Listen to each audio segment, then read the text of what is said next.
Hello everyone, and welcome back to an Honest Thoughts video. Today we're going to be talking about Grounded, which a lot of people have been playing recently. It's currently out in like a game preview, and I'll have a bit of gameplay obviously in the background, so if it looks like something you'd enjoy, give it a shot. So if you have Game Pass, feel free to check it out. And just getting into it, the short answer, if I've recommended it or not, as of now, for the state it's in, it's not bad. So I give it a shot, especially if you have Game Pass. Because it's on Game Pass. I mean, it's $1 and then $9.99 in a month. It's actually a really good deal. So that's the short answer. Long answer, we're gonna be going through the game bit by bit. Story wise, there's not a whole lot there right now, but once again, the game's launched like a week ago, like less than a week ago, or about a week ago by the time this goes up. There's not gonna be much there.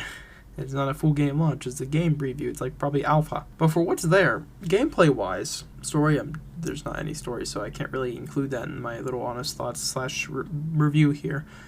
Gameplay wise, I really enjoyed it. I like the progression. It doesn't feel like it's too slow or too fast. It's kind of a good pacing. I streamed it for about 4 hours when we got to the end of the story, and but we weren't like fully even maxed out yet. We were like probably where we should be. There's still a lot to do, even with no story right now.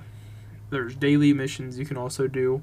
Enemy variety is not bad, especially, it's it reminds me of Subnautica in a way. There will be slight spoilers, I guess, but it's really just talking about enemy types. There's not a story to spoil. The spiders in the game kind of remind me of Reaper Leviathans from Subnautica, because they're kind of just all over the place. They're in areas that are like off the beaten path, so if you go off too far, you might run into a giant spider that'll kill you. There's also other bigger enemies that are also way more difficult to fight compared to like your mites and way smaller enemies that you get in like the beginning area.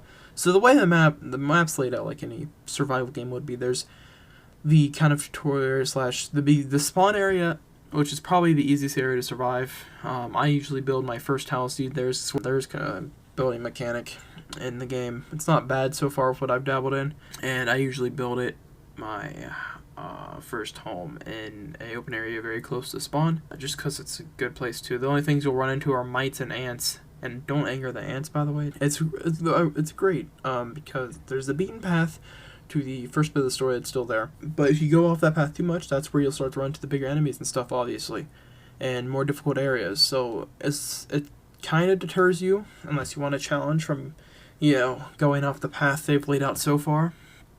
But there's still a lot to explore, so what I'd recommend if you play the game, stay in the first area, at least get yourself a set of armor, at least the clover armor, which I believe is the weakest, but it's also the easiest to obtain armor. Get yourself a decent weapon before you venture out too far, and be ready to run away sometimes, or die a lot. So that's why I recommend making a base for it first, so you can store things there, so you don't have to keep everything on you when you die. You can go retrieve all the things you get when you die. A bag will spawn, or will drop with all of your loot in it that you had on you. As far as I'm aware, I died twice. It's not one of those mechanics where if you die again, the first bag disappears. They'll both be there. I don't know if it like stops after like maybe 2 or 3 bags or what. I've died twice in a row and they were both there.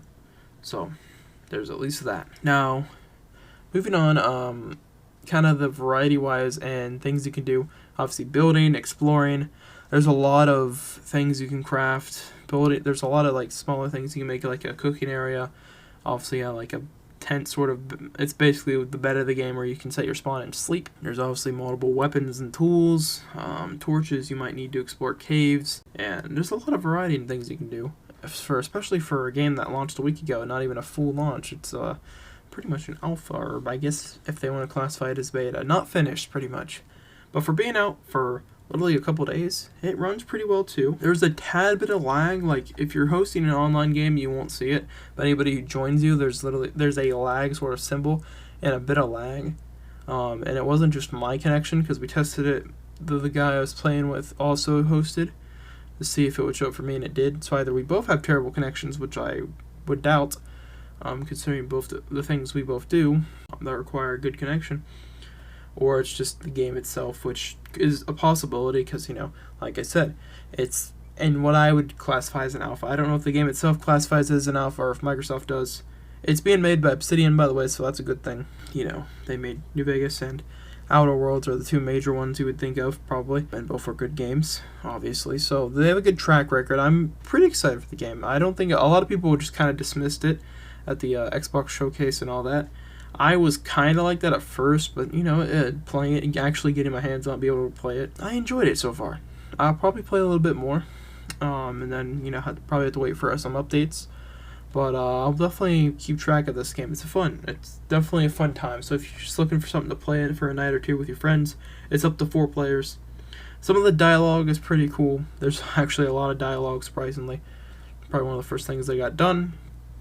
A lot of dialogue between the characters. And yeah, it's a pretty good overall package for the price of $1. If I had to give it an overall rating right now, I said it on stream, it's about a 7.5 out of 10. There are some issues. And you know, content-wise, it is, compared to a full release, it's lackluster. But you know, for being a pretty essentially an alpha, it's still a 7.5 is pretty good. That could go up or down as updates get launched, and maybe more bugs happen, or maybe not. We'll see what happens. But for what's there, it's a pretty good game. And for the price of $1, it's good. It's good stuff. I haven't ran into somebody that doesn't like it so far that's played it, so that's a good thing. At worst, I've talked to one person that was kind of mediocre on it, which is understandable. It's not a game for everybody, especially if you have arachnophobia or anything. There's an arachnophobia setting, which is kind of funny, the way it changes to spiders. Unless you have a massive fear of large insects and things, this game, I'd say give it a shot. Especially if you already have Game Pass. Why not? It's on Game Pass. And yeah, that's all I really gotta say about the game right now. I'll play more in the future, I'm sure. Maybe make some more content on it. But for now, be sure to like, comment, subscribe. And I'll catch you guys in the next one.